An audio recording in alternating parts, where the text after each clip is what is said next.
Hello, hello, and welcome to another week of Homeschool Moms Unfiltered. We are your source for messy, imperfect homeschooling. I'm your host, Amanda, and my fabulous co-host is... Hello, I'm Megan. Hey, hey. So yeah, we do secular, progressive homeschooling, and we do our absolute best to keep it real. But yeah, this week we're going to do something a little different. Yeah, this week we are resharing some classic Homeschool Moms Unfiltered content. Feels like that Nick at Night thing where on Friday nights they would do the black and white things. It will be in full color, we promise, right? Well, I'm in gray and a lot of white, but that's a whole other story. 99% of my wardrobe is black, but yeah, okay. We are going to be resharing one of our top episodes that we've ever recorded this week for good reason, and we'll explain why. The episode is called What the Fuck Did We Do to Kindergarten? And we had two main reasons that we thought this might be a good week to revisit this episode. The first is it is July, and there are so many posts in Facebook groups from new homeschool parents, prospective homeschool parents, who are super enthusiastic to jump in and homeschool their kids. And we love it. We love seeing the community grow, and it's so awesome and it's so amazing. And we love your enthusiasm.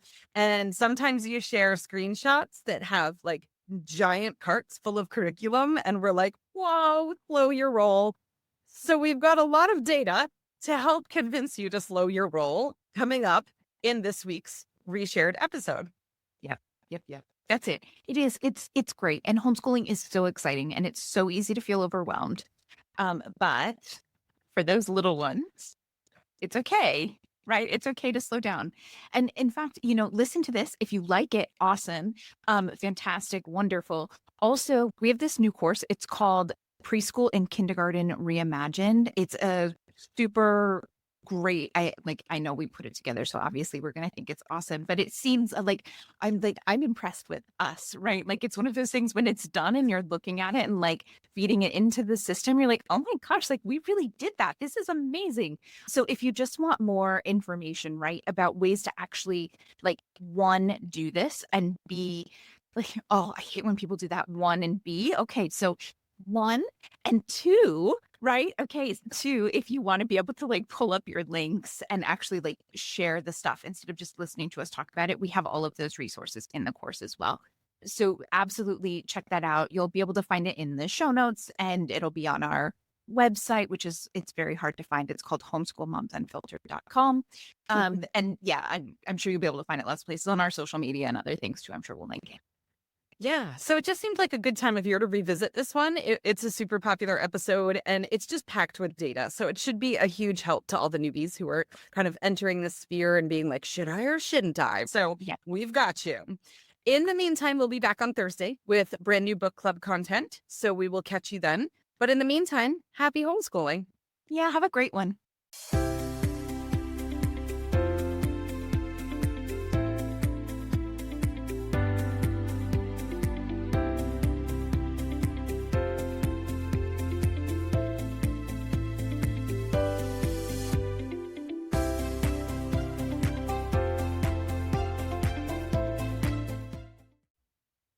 Hello. Welcome to another episode of Homeschool Moms Unfiltered.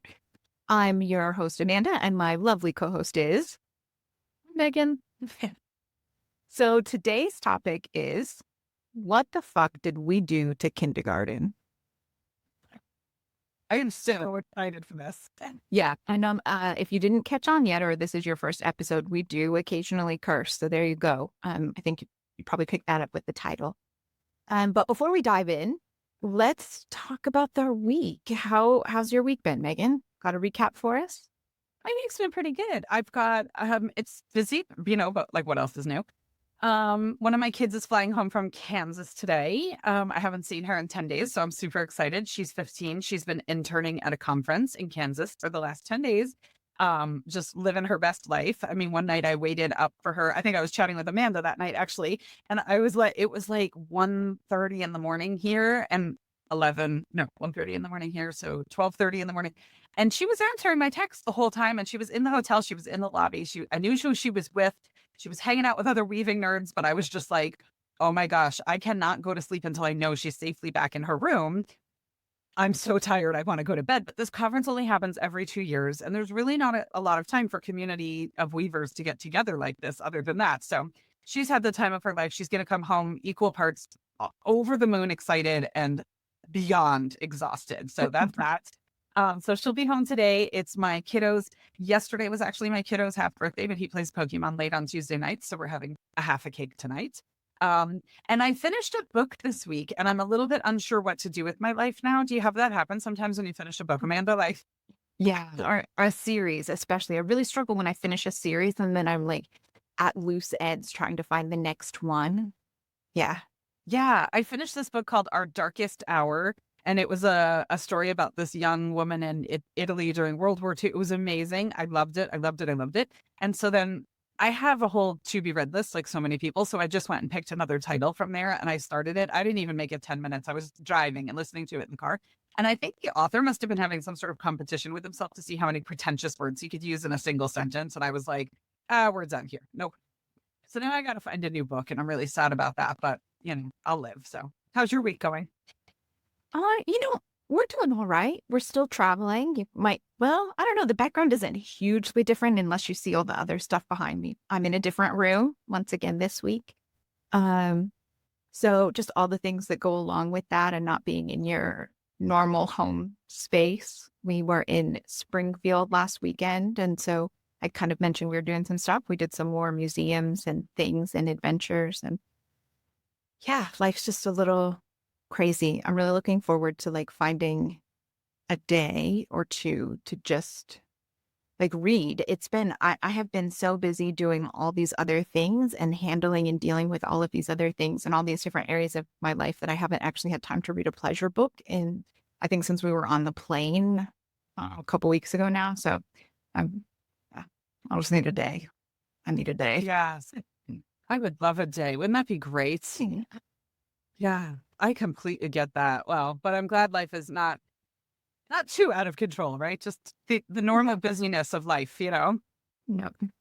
Very good. Well, I am super pumped for our topic today, right? What the fuck did we do to kindergarten? And we have a lot to talk about. We have more notes today than we'll even get time to. So forgive us if we talk fast and throw things out. You might want a pen and paper or to re-listen multiple times because there's going to be a lot of information coming your way over the next however long this episode turns out to be. So in 1998, in a 1998 survey of kindergarten teachers, 33% said kids should know how to read by the end of kindergarten. By 2010, that number had skyrocketed to 80%. I wouldn't even want to know what it looks like in 2024. With such a tremendous focus on literacy in kindergarten, what is being sacrificed to achieve these results? The answer, more than you probably realize. So you might be thinking, okay, but we're homeschoolers, so what does this have to do with us, right? We're not in the public school system. And the answer is a lot, because the public school system tends to be the quote unquote standard in the United States for what is expected, typical, and acceptable for education for everyone. And whether we know it or not, we're heavily influenced by what they're doing in our homeschool lives. So this push is often being felt far and wide in homeschool circles as well.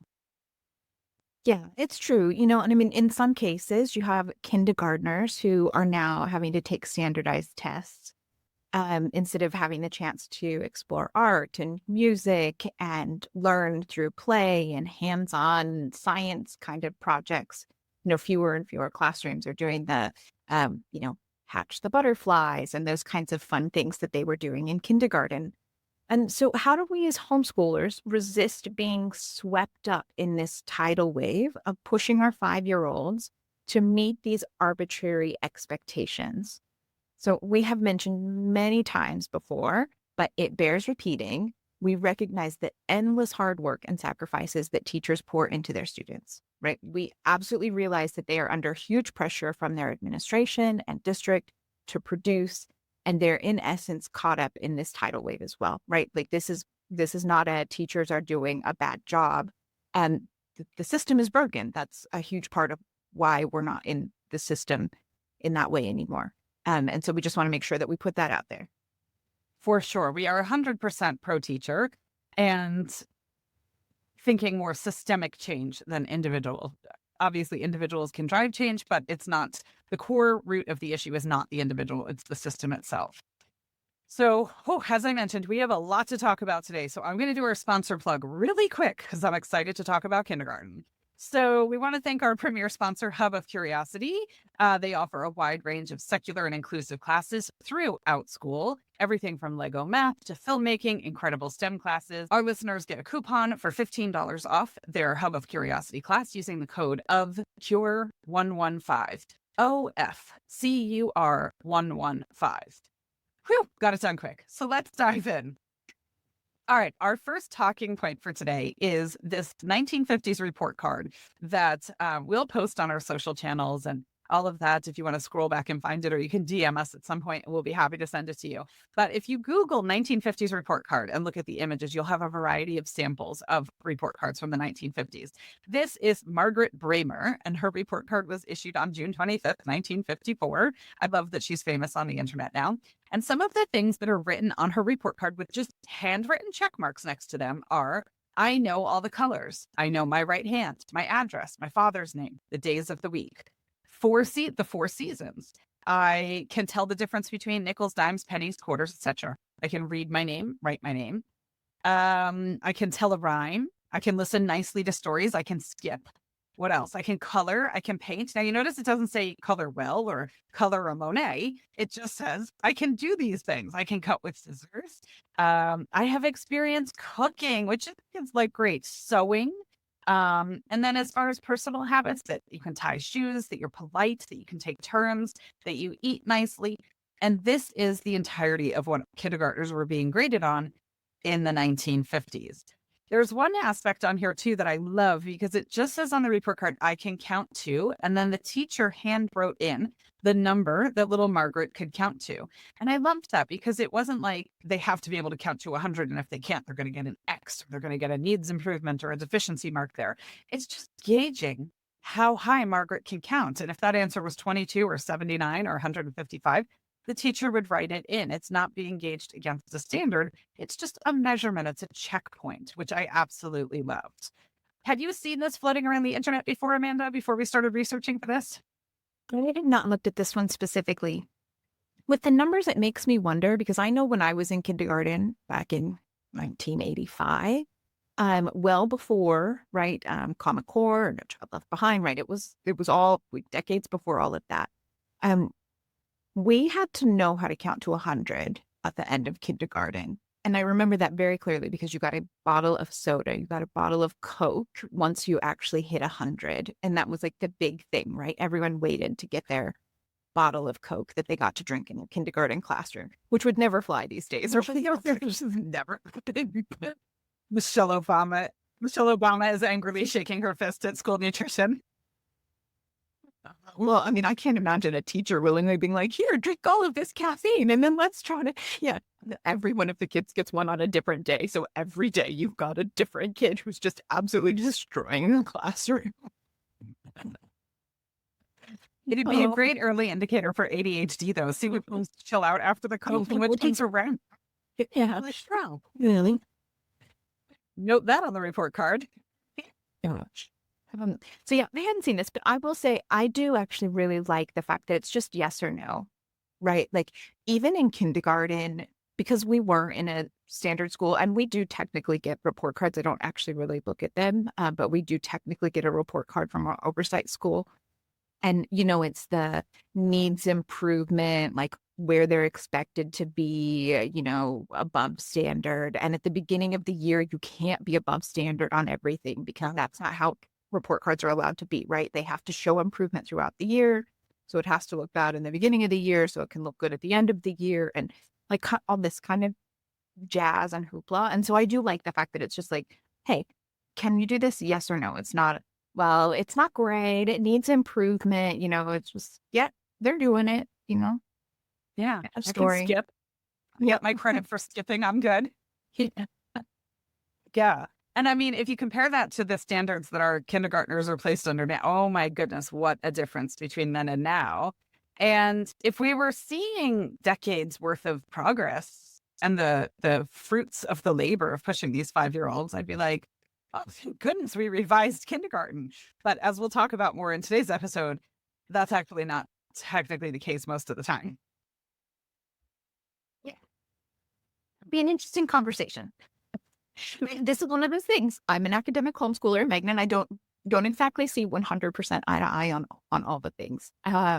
So yeah, but let's talk about why some of this happened, right? One of the biggest reasons for this shift is the 2001 policy of No Child Left Behind, right? So No Child Left Behind, uh, I will say it had good intentions, right? The intentions were really to make sure that children in less economically advantaged neighborhoods and, just all kids got an equal and fair education and that resources were distributed in a way that they needed to be. So if you weren't doing well in certain subjects, it meant you needed more resources to help teach those subjects. And that is still true, right? Mm-hmm. There are huge disparities between the classrooms that have all of the technology and the classrooms that don't have all the technology. The classrooms that can afford updated science books and the classrooms that can't afford an updated curriculum. And a lot of that comes down to socioeconomic factors. So it is still an issue. The problem with No Child Left Behind is that it tied your federal funding for school directly to standardized test scores. So, I mean, there are lots of issues with that, right? One of the biggest ones being teachers were really pushed to start teaching to the test to try to make sure that their kids did well so that they got more funding instead of it being if your kids don't do well, it means you need more money to pay for better resources. So the government is going to give you more money. It actually became reward system for doing well on the tests. And that was not really the goal behind it, but how it ended up playing out. And so because of that, kids really paid the bill, right? The kids had to step up. They had to be the ones to do it. But, doing well on a standardized test, we all know this, it doesn't mean that you actually know the material well enough or that you learned what was really important. It means you know how to test and that's a skill that can be useful depending on what you're doing in life. That's arguably not the most important part of learning or education as a whole. Okay. So we have some research here. Daniel Friedrich, I'm not positive. I'm terrible with names. I really should. So this is like going to be the worst part of our podcast will always be the names. Like, I don't know. I'm so sorry. But he was an associate professor of curriculum at Columbia University's Teachers College. And he says, no child is behind in kindergarten. And that's it, right? No matter where you stand on all of these things as far as education goes, I think we can all get behind the fact that kids in kindergarten aren't behind, right? They're in kindergarten to start their educational journey, right? Like it's not that they're not behind, right? They're just getting started. You can't be behind at the starting line. It just doesn't, it's not possible, right? Your kid is fine and they're better than fine. They're just getting started. They have their whole life in front of them to learn. Like, that's fine. It's fine. It's okay. Do you have in California, do they test kindergarten readiness? Do you know? Because that was the thing when we lived in Florida. My kids all took a kindergarten readiness test in preschool and then got assessed by the school also. Is that a thing in California? Do you know? I think it is. We specifically did not do preschool because I am a real big believer in as little formal education as possible before they have to actually legally start formal education. So we were not in a preschool setting. And then when we did start kindergarten, and like I said, we started at a Montessori school because it was a private school. It was interview based because we're that she. So it was not what I remember doing, right? When I was starting school, I have these really little snippets of like having to climb over a bridge and do like these different things to show that I knew how to jump and climb stairs and do like these kind of fundamental things to start kindergarten. We didn't have anything like that. They just met with him and watched him interact and play on the playground, and they were like, he's awesome. And I was like, I know, I made him. they were like, would he like to come to school here? And I was like, well, I don't know yet. We got to talk about that because he's 5 and I let him make decisions that are important. And they were kind of like, okay, that sort of works with Montessori. So Like in the Montessori world, they'd probably be thrilled with that, yeah. So it's so interesting that our starts and our results are so different, right? So because I am as loosey-goosey as it comes now, but my kids went to a hardcore top-ranked preschool. So, which I don't know if I've ever told you that before. You might be like, okay, then that does not track, right? So they went, I mean, it was like NIAC certified, 100% kindergarten readiness, like the best preschool in the town, the whole thing. I mean, it also happened to be the preschool at our synagogue. So it was like where I probably would have sent them to school anyway, regardless of that. But yeah, like hardcore preschool education. It was Club Med for preschool. Don't get me wrong, right? Like it was, I mean, we lived in South Florida and they had snow day every year and they would bring in trucks and fill the playground with snow. Like you said, like interview that was this education as well. I mean, it was ridiculous. It was an amazing experience for my kids. It was all play based. It was super hands-on. It was super emotionally supportive, all of that kind of stuff. But it was academic. It was like you will be 100% like they get almost guarantee basically like 100% kindergarten readiness score by the state. And so, yeah, my kids were tested at the age of 4 to determine if they were behind or not, even before they got to kindergarten, which is just, to your point, bananas. How can you be behind? You're 4, you're 5. You can't be behind at 4 or 5. Like it's just bananas. So I totally get that. So, I pulled from an article I love. Now, don't come for me for the title of this article. I didn't write the article. The title's not mine. Okay. The title of the article is The Cruelty of U.S. Kindergarten Practices. And it was written by Peter Gray, who's an American psychology researcher and scholar. He's at Boston College, and he's the author of an introductory psychology textbook. He's known for his work in interaction between education and play, and for a really revolutionary perspective on psychology theory. So I didn't write the article. We will link it in our link tree on Instagram, or you can DM us for it. You can find it in our Facebook group that we run, but it's a really interesting read. So so here's an excerpt from a collective letter that was written by 27 kindergarten teachers in Brookline, Massachusetts. It says, we have dedicated our careers to teaching 5 and 6-year-olds, and we see that some current practices are leaving an everlasting negative impact on our students' social, emotional well-being. Therefore, we are here tonight to share with you our concerns about a new kind of gap that is emerging in Brookline kindergarten. It is a reality gap, a gap between the way research shows that young children learn best and the curriculum the district requires us to teach. It is a reality gap between Brookline educational values and what is actually happening in the classroom. So unfortunately now we are pushing developmentally inappropriate academic training on preschoolers. It's getting even younger because they have to be ready for kindergarten so they can meet these standards. And so the summary of the research in the book is very clear that the practices are just not, their children are less happy. They're having long-term effects on their aspects of their development, social, emotional, academic, behavioral, that we're burning kids out, making them hate school, making them hate learning, shaming them about their performance before they even start the part that's considered real school. And it's a really tough thing because, again, that tends to trickle down into the homeschool world. I think part of it too is like we see things on social media, your playgroup mom friend that you've been with for 5 years since you both had your babies at the same time. And they're posting on social media, my kid is the star reader of the month at such and such elementary school. And you're like, my kid's not reading. And so even in the homeschool world, we're feeling this need to keep up with those standards so our kids don't fall behind. And so we'll link that article for you. The whole thing was a really interesting read, but that takeaway was like pretty big for me. Yeah. I'm going to say that the article kind of points to Common Core being the issue. And I personally am a huge proponent of Common Core.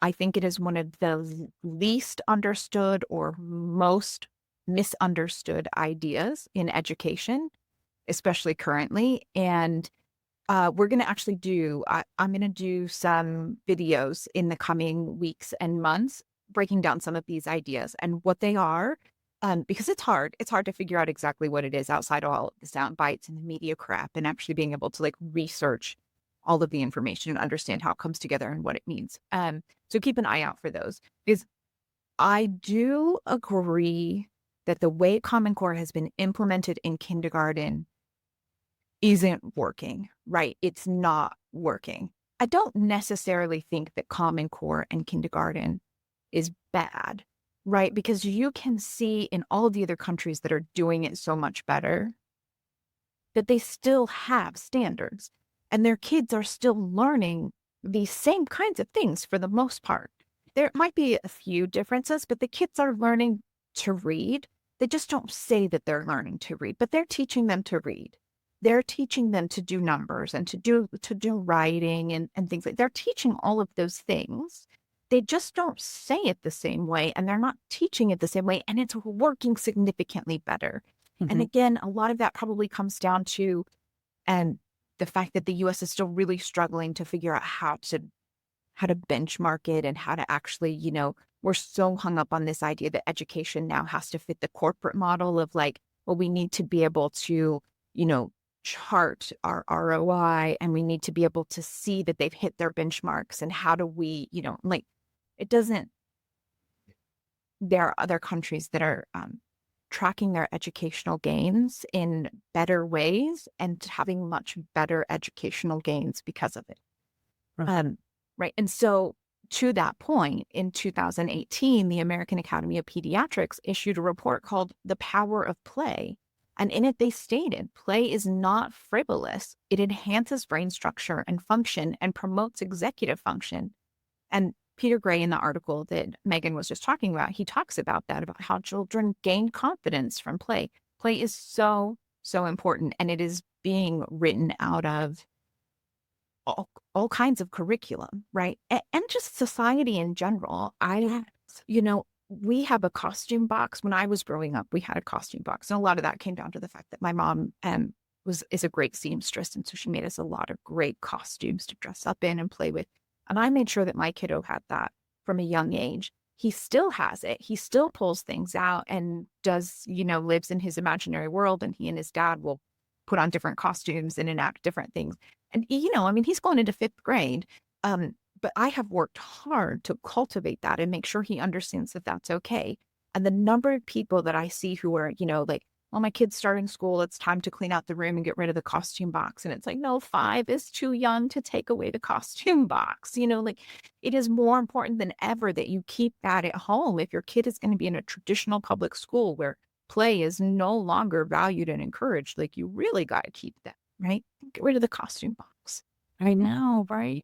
I mean, I have a 16-year-old who still has all his stuffies, and they have, I think we've talked about it before, they have full-on backstories and personal lives. And and he's 16, and their backstories are now age appropriate. So it's less fanciful. And sometimes it's more, like Pepe's a bear. He's getting a job, and every day he gets fired from his job from a different reason. And he's always got these ridiculous jobs. Like, he's a professional napper. One time he went for a job interview to be the cat at the Chinese food restaurant whose arm just goes up and down. And I was like, well, if you're competing against actual cats, Pepe, that might be tough, for keeping that imaginative. So, oh my gosh, it's worth everything. And it makes life so much more fun too. We howl with laughter over some of the stuff that these animals come up with, which is really my 16-year-old's imagination. It's pretty awesome. So, yeah, I totally get that. I love that. So, and I know today's a lot of stats and but it's kind of like today had to be a stats and figures and reports kind of day, because otherwise it's just the two of us sitting here going, please don't force your 5-year-old to behave in ways that are developmentally inappropriate. And so we kind of needed to bring receipts today in order for this episode to work. So get ready for more. So in 2022, the UN's Human Development Index survey, which measures long and healthy life, knowledge, and decent standard of living, the US ranks 13th in education, which, out of 185 countries or however many there are. All right, 13 is not terrible, but given that the United States goes around saying that we're the best in everything, it's not also the best. What were you going to say? I'd say in World Reports data or something like that, we actually rank 125th in education. We're real like they're so I mean it depends on what all they're looking at, but what it's not nearly as shiny as what was that 12 that you or 13 13th, according to so the yeah, UN, yeah. But again, it yeah, depends on what they're factoring in there, right? So yeah, yeah, it all depends of on the what metrics, right? Yeah, yeah. I mean, this one is healthy life knowledge and decent standard of living. So there are plenty of other things that you could throw in there that would really put the kibosh on that, I would think. So like social emotional and safety in school and things like that too. yeah, that was there was yeah, keep going. I'll get to it later. It'll be fun. You're good. All right. So which country, I mean, to me, that begs the question, who's in the top 10? Okay. Iceland, Germany, New Zealand, Norway, Denmark, Finland, Switzerland, UK, Slovenia, and Australia. So for me, I would think to myself, okay, I don't want to replicate the system that's not ranking the highest. What are other people doing? Just because it's what we know in this country doesn't necessarily mean that that's what we need to do. So let's kick off with Germany. So what do they do in Germany? First of all, homeschooling is not allowed in Germany. So you wouldn't be homeschooling there anyway. However, the really interesting thing is we had a nanny years ago when my kids were smaller because I worked full time and having a nanny is cheaper than sending 3 kids to daycare in the US. And she was amazing. Her husband was in the military and they ended up moving to Germany at one point to live there, but they weren't on base. If you're on base, you can homeschool. If you're not on base, your kid has to go to school. And she was devastated about that at first. Her kid was in kindergarten, which is a German word, ironically. Loved it. The kid loved it. She loved it. She was like, I never want to come back to the US. And then coming back to the US and having to put her kid in school here was devastating for her. But yeah, she loved it. So yes, they don't have homeschooling, but their public school system seems to be a bit more workable. So what does their public school look like? For kindergarten, it does not include direct reading and writing instruction. Instead, it focuses on helping kids understand themselves, develop empathy, think critically, and pursue their creativity. It's child-led, where kids can learn from their curiosities. And I'm going to guess that as part of child-led education, you're going to end up exploring reading and writing naturally without it being a direct level of instruction, because that's how it was for my kids. We would be going to the store and they'd say, can I make the list? And I still have one of the lists. It pops up in my Facebook memories every year. Oh my gosh, it was the cutest thing ever. If you saw how my kids spelled cucumber, it was like my favorite thing ever. But she got it all on paper and I loved it. They focus on social learning, making friends, communicating, working together to solve problems, sharing, and coping with frustration. The great irony is in the States, when you say you homeschool, people go, what about socialization? We don't focus in our school system on making friends, working together to solve problems, sharing. We don't focus on any of that stuff. So they're not actually learning that at school. And it includes a lot of outdoor time in all weather. Put your raincoat and your galoshes on, kids. Going outside. It's going to be great. Yeah. Yeah, no, they have those one piece suits. It's, like so my kiddo was born in Belgium, which is just right next door to Germany. And when he was born, my doctor, my OBGYN was really like, you make sure you get outside with him. Kids need to be outside. It doesn't matter. He was born in January. And I was like, okay, well, what's too cold to take him out for a walk, And she was like, well, I wouldn't go out if it's less than 10 degrees Fahrenheit. And I was like, okay, like, all right, that's fine. And that thing, we had some friends with a little bit older kids and they all have their little one piece rain suits because it rains all the time in Belgium. That's true. And we got the cover that went on the stroller and, and umbrellas. And I got a big raincoat so I could zip it over the baby carrier. And we were just out all the time. And you do it, and then you hear in the States like, oh, well, it's raining, so the kids didn't have recess. Oh, it's this, so the kids didn't go outside. It was too cold, so the kids didn't go outside. It was like, they would probably really benefit from getting outside. And, if we just planned a little better, I bet I have to make sure they got that outside time. No matter what. And even in the homeschool groups this summer, I mean, it's hotter than hell outside in the South, especially, but all over, there have been horrible heat waves this summer. What do we do with the kids when it's too hot to go outside? And I'm like, I don't, what is too hot to go outside? I'm confused by that phrase, right? As long as they're hydrated and there's a source of water nearby to cool down, outside, go. My kids were all born in South Florida and the summer there is brutal. they were outside the whole summer. I mean, they were like as dark as can be by the end of the summer because they were outside all the time. We were at, inlets. We'd go to the beach. We'd go to the pool. As long as there's water there, that when you feel like you're about to burst into flames, you can dunk and you have hydration to drink. You're good. Go have some fun. Right. Like, generally speaking, if it's 10 degrees Fahrenheit to like 85 degrees Fahrenheit, like you can throw your kids outside. They'll be okay. Colder than that, you need to take extra precautions. Hotter than that, you need to take extra precautions. We're realistic about this, and those extra precautions can cost more money. We're also realistic about that. But, kids don't get outside nearly as much, especially in Mhm. schools. And so that leads us into Finland, right? They do the same thing in Finland. There's a lot of that idea of the forest schools, and that's part of public school in a lot of places. It's super play-based, lots of outdoor time. It's short. Their days are really short. They're only 3 or 4 hours long. We used to have that, right? And it got too expensive for parents. Now that we have more and more families that have dual incomes and childcare is so expensive in the United States, we cannot have half-day kindergarten. It's Mm. very expensive. And, so that's changed, not necessarily in the best of ways. And that's a bigger systemic issue. We need to have care for kids that's fun and affordable. And it doesn't necessarily have to be more intense, direct instruction. Like, well, like we got to keep you. So we might as well make sure that you learn how to write in cursive in kindergarten. Like, it doesn't need to be that way. Right. So, in Finland, it's also a team effort. They don't have just one teacher. And you see some schools trying to work on that. And it was especially, more prevalent before the pandemic. And now we have such a teacher shortage that you don't have nearly as many schools that can have at least 2, 3, 4 teachers for a grade that are all working together and collaborative. But there they have a team of teachers, nurses, therapists, special education support, and they all focus on the overall well-being and development of the kiddos. And so that then therefore places a larger focus on physical, social, emotional, and cognitive skills, right? It's that idea of developing the whole person and not just the academic skills of the person starting in kindergarten.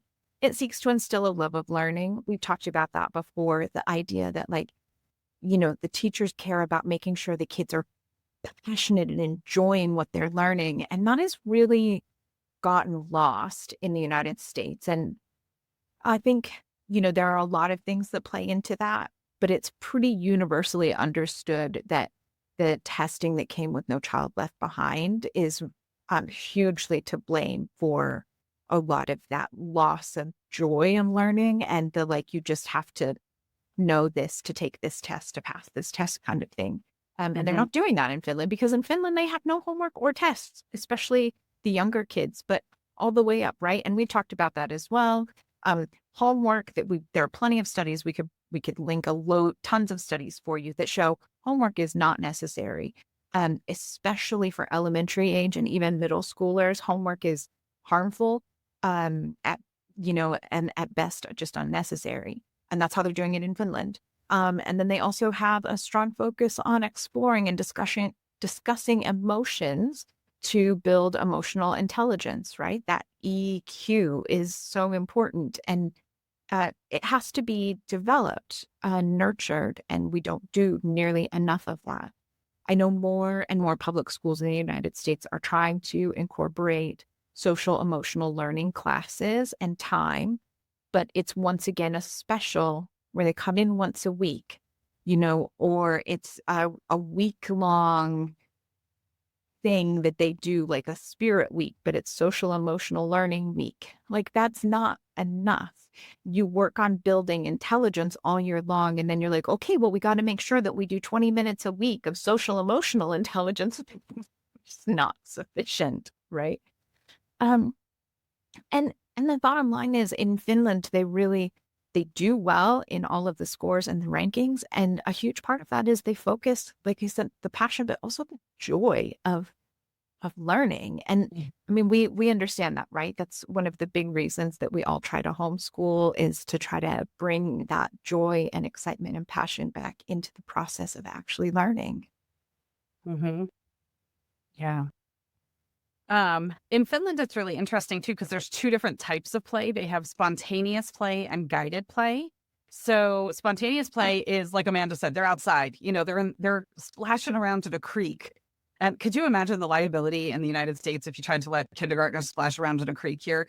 And the kids are like, hey, let's pick up sticks and decide to do X, Y, and Z with the sticks, right? And it's them coming together and kind of creating games and all that kind of stuff. But then they also have guided play-based games. So, if you're just sitting there thinking, they literally just play all the time. And it's like, well, yeah, they're learning, but they're learning through play. So the teacher might set up an ice cream shop in the classroom, right? And the kids all take different roles, where somebody's buying an ice cream and somebody's charging for the ice cream, and money is exchanging play money and things like that. So there's learning to be done, but it's through play. And so the Yeah. system looks very different. No, exactly like the story you were telling. They in school may do let's pretend like we're going to go to the grocery store, and so they each write their list of what they want to get at the grocery store. And it's not spelled correctly because they've sounded it out, however they think. So they are learning their letters and they are learning words, and, they are learning basic writing, but it's just thrilling. boring. And again, Right. it's not boring. It's not tedious. They're having fun, because what kid doesn't want to pretend like they're a grown up going to the store and they get to put whatever they want on their grocery list, right? Yeah. The interesting thing too, like you said, let's pretend we're going to the grocery store. In Germany, at least anyway, when our former nanny was living there, they would go places. She didn't even know they were going places. Right here, it's like permission slips and all this kind of stuff. Her kid would come home and be like, oh, I went here today. I went there today. They would just take them places within the community and let them do stuff. They had a workshop at school. Her kid was using a saw. Kid was like 5 years old. He was like, sharp equipment, totally fine. It's part of it's just a very big cultural difference. It's like if you look at playgrounds in Europe versus playgrounds here, and there's everywhere here, and we're a very litigious society. So part of that has unfortunately become necessary, but it's just so different there, right? If you're still with us and you're thinking, oh my gosh, this all sounds utopic, and yes, I would love to do this, but then my children will be behind. It's called behind. So behind who, first of all, and behind what, right? These are standards that have mostly been set by, school boards and politicians, and not teachers, because the teachers don't love these standards either for the most part. So it's not being set by people who fully understand child development. Sebastian, speaking of names, Amanda, and butchering people's names, I'm going to go for it. Sebastian Sugit is a former PhD candidate at New Zealand's University of Otago. Studied two groups of children from different schools. One group learned to read at age 5 and one at age 7. And his results were that by the age of 11, both groups leveled off. So there was no advantage to early reading or pushing. I shouldn't say no advantage to early reading. If your kid naturally picks up reading, right? There's plenty of kids who do. And there's plenty of kids who seek out reading at an early age. I think more what we're talking about here is pushing reading at an early age. That there's no advantage. They're going to level out after a little bit of time anyway. And then Nancy Carlson Page from Lesley University offered similar findings in her studies as well. So there is no behind, right? Like Amanda said, you can't be behind at age 5. If you're behind at age 5, you're fucked for the rest of your life. I mean, really, where do you have to go if you're already behind at 5? Yeah, I mean, that's it. You can't be behind at age 5. I mean, there are lots of things you can keep working on, but the fact that we would even label it as behind, because for whatever developmental reasons or whatever, you've not hit certain milestones. Again, you're not behind. That's one of those. It goes back to what we were doing with normal sucks, right? It's a pathologizing of differences, but in kindergarten, you can't be behind, right? You can't. It's the very beginning of things. It's fine. Now, I will say, so Megan was talking about, there is research that says, it doesn't really matter what age you learn to read, it all levels out. There is also research to say that if you haven't learned by the age of 11, you've got some pretty serious stuff going on. And statistically, your life is going to be much, much harder for you. So I will say, you don't have to learn to read at 4, and you don't have to learn to read at 6. You don't have to even learn to read at 8. But please, if you have a kiddo who is, at 9, 10 years old and they still haven't picked up reading, it's time to look at what else is going on and what you can do to help them, because there's a piece missing, and it's okay.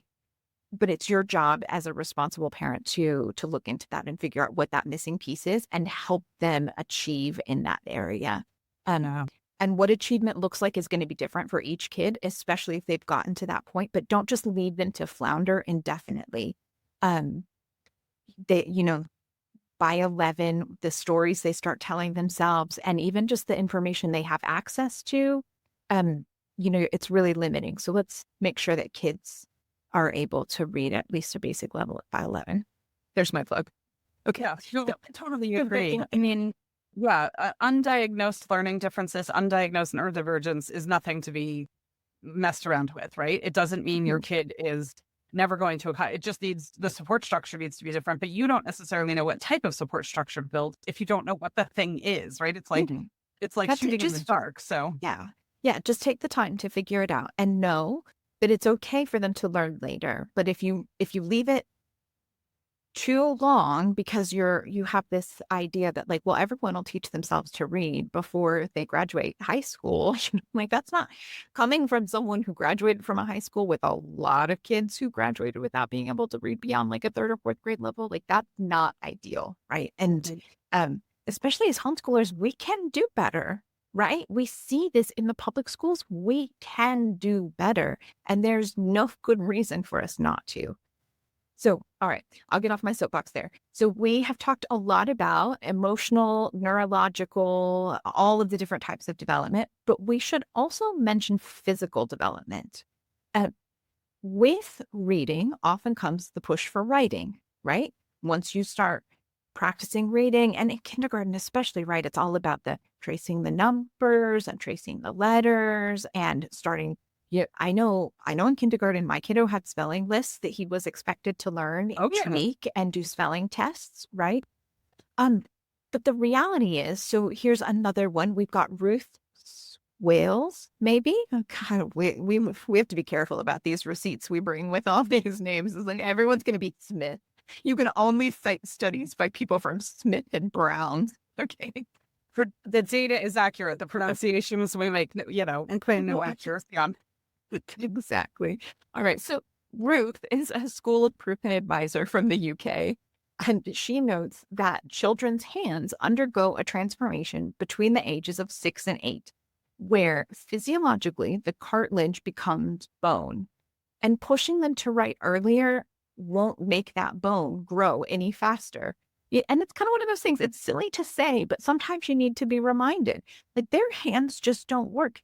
They have a hard time tying their shoelaces. They have a hard time holding a pencil correctly. And you can drill it over and over and over. But if their bodies aren't physically there yet, their bodies aren't physically there yet. So it is what it is. Okay, so we will share all of these in our link tree. So we'll have some additional reading that we'll post to our blog, or at the very least kind of in the notes section. And we are working on a blog. I'm not 100% positive when it'll be up, but at some point you'll be able to go find all of these things on there as well. So some additional things we've got, I think we have the Joyful Illiterate Kindergartners of Finland. We've got, Is Kindergarten the New First Grade? Yes. And the Importance of Play. So some all really good things, right? Well, I'm in Missouri. Can you see my Missouri mug there? So if you're buying me a coffee this week, I'll try to find a local coffee shop for it. Now, our quick one-on-one coaching plug. Whether you're new to homeschooling or you're a seasoned pro entering a new phase of your journey, we are available for one-on-one coaching. So you can book time with one or both of us. We each have our own specialties, right? Pretty obviously, I'm happy to chat about curriculum, what different things mean and are, the California Charter School, gifted homeschooling. I can go on and on. I promise I'll try to keep it succinct if you're paying for my time.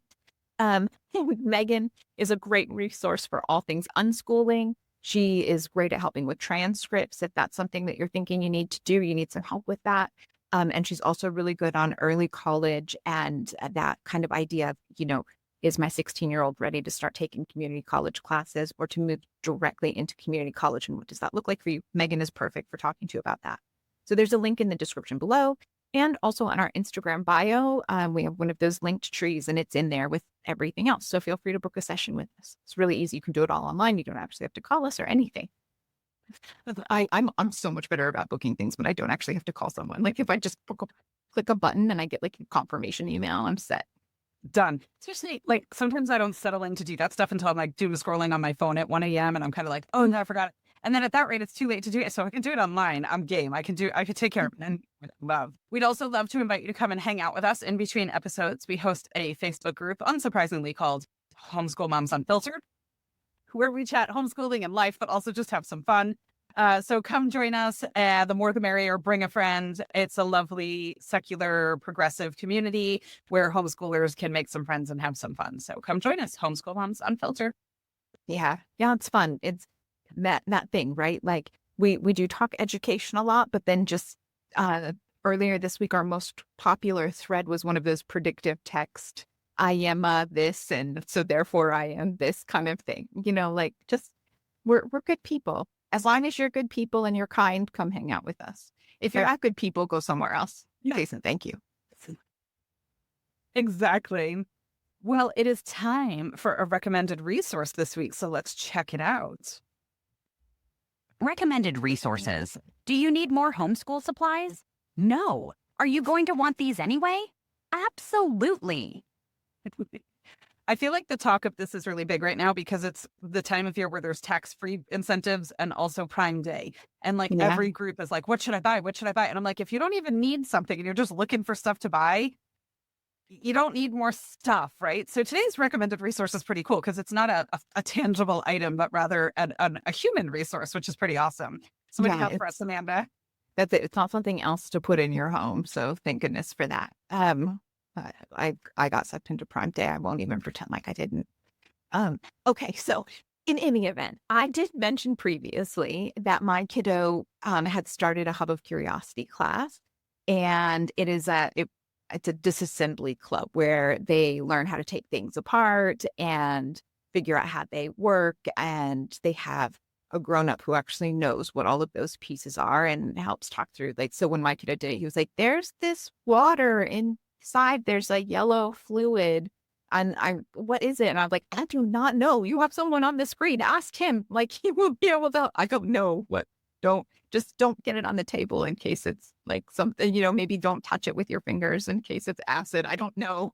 Like, this is also partly my parenting style. Like, I don't know, but be careful. Again, like, I don't know. But we also have insurance, so I suppose it'll be okay. So I can talk about that and say that it's a great thing, but I can back myself up now because a homeschool mom friend has a kid in a different class taught by the same teacher. And she had shared some thoughts with us recently that we want to pass along. So here's her quote. "I am thoroughly impressed by the quality of instruction and expertise offered. Sasha is truly an automotive expert who brings a wealth of knowledge and experience to every class. The classes are incredible and cover a lot of topics about advanced automotive technology. What sets Sasha apart is the ability to break down complex concepts into easy-to-understand lessons. Each class is engaging, informative, and filled with practical insights that are immediately applicable." So Sasha also teaches circuits and wiring, automotive classes. He's working on a soldering. Is that how you say it? Soldering? I don't know. Class. Soldering. Why is there an L in soldering? Yeah. And then like, he thought maybe it was something different. Like, okay, so there we are. And like, maybe it's because I don't know any of these technical things. I'm going to put that out there. I know soldering, but I was like, oh, maybe it's something else. All right. So that'll be live soon. He offers gaming sessions for kids who love Formula One racing and stuff in that wheelhouse. And if you have a tinkering techie kid, he's also a stellar resource to satisfy their curiosity and answer their questions, right? So this is one of those things. I had kind of talked about it before and said that we were excited about it. My kiddo and started it and was really enjoying it. We're on a bit of a hiatus with it because we're traveling and it's a little hard to make sure we always can disassemble things in hotel rooms. Like, please don't take apart the hotel remote control. I can't promise that it goes back together properly. And then I don't know how we're going to pay for that. But it's nice to have someone else say that they are also really enjoying the classes from Sasha, because that sort of adds it's not just me. Man, check it. Right. I love that. That's so cool. I know my kids, I have tinkering, take it apart kind of kids and wood shop kids and blacksmithing. My oldest son does wood shop and blacksmithing and all kinds of stuff. And it's tough when that's not your wheelhouse. Haha. Like, I have no idea, and then it's like if they have questions, or now he's to the point he's old enough that he's in Facebook groups and stuff like that. So he has resources to answer his questions. But when they're a little bit younger and they're coming to you like, how does this work? Or why does this do this? Or what is that? I'm like, I have no idea. And I'm so far in the I have no idea category that I don't even know what kind of question to put into Google to get the answer for you, right? Like I'm not even in the hemisphere of being able to figure out what on earth you're talking about. So external resources, chef's kiss, love it. So we did it, Amanda. We managed to fit all of that research and data into a reasonably lengthy episode. For us, right? All right. So do you have our mantra for us this week, Megan? I do. So it goes along with the theme of our topic this week, which is, our mantra is, the U.S. public school system is not the be-all and end-all. There are other ways, and I am free to explore them. Kindergarten fuckery be damned. So Yes. when you feel the need to have your 5-year-old write an essay, just remember, kindergarten fuckery be damned. Please That's don't. not okay. Let them dictate the most fun story they can come up with, and then have them draw the pictures to go along with it, right? Don't have make it fun. Exactly. I love it. There's so many other ways. So if you're in that boat where your brain is really stuck on how to kindergarten without doing the school way, book time with us. We'd be happy to help you. And even though I'm a low-CQC homeschooler and Amanda's an aggressive academic, we still don't think, neither one of us thinks you should be drilling your 5-year-old into the ground with hardcore kindergarten. So that says something, right? All right. Well, have a wonderful rest of your day. We hope you'll join us for our book club episode later in the week. Our book on homeschooling and transcripts is phenomenal. And we'll catch you all next week. But in the meantime, happy homeschooling. Yeah, have a great one.